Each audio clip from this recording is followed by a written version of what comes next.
Shabbat Shalom. I'm here in my new home in Sacramento on my new couch. Lots of new beginnings. It's my first video Devar Torah from Sacramento, and I'm just so excited to be at Mosaic Law Congregation. For Parshat Hukkat, there's so many different avenues in which I could talk. I'm going to talk about the red heifer on Saturday and Hukim in general. I'm going to talk on Friday about making Torah fixed, not just fixed Torah study, but in one's heart. And I think today what I want to talk about is the sadness that comes with the death of two of the triumvirate, with Miriam first and then with Aaron. I've talked in past years about Moses striking the rock, and I definitely understand as an Onain, as one who was a mourner losing his sister, why he would strike the rock. But what I wanted to touch on in this video Devar Torah is what happens next. Aaron goes to Hor Hahar. He is buried after his passing. The community mourns him for 30 days. It's the origin of Shloshim, our 30-day period of mourning.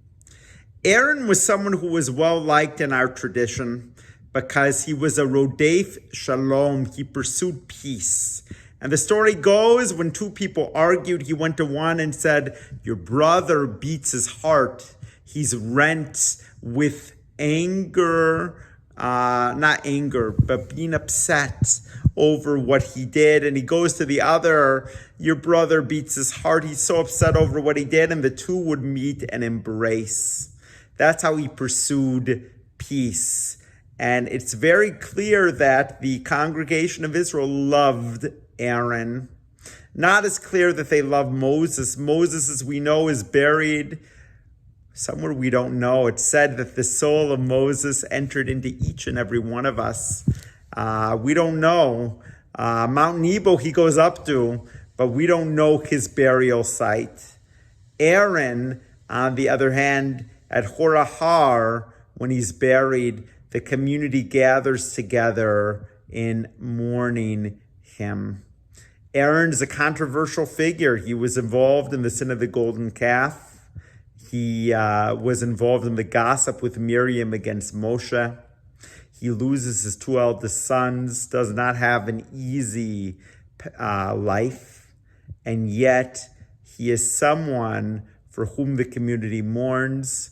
And I would add that they should have mourned Miriam to the same degree, because Miriam brought forward water, the source of life, water which is often equated to Torah.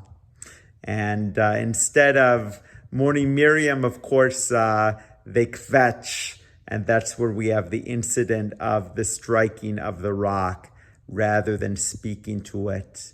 But Miriam provided life through water, the nourishment that the people needed. And Aaron, of course, as a leader, is someone to whom the people had a very close connection. So while both deaths occur during this week's parasha, the story continues thereafter.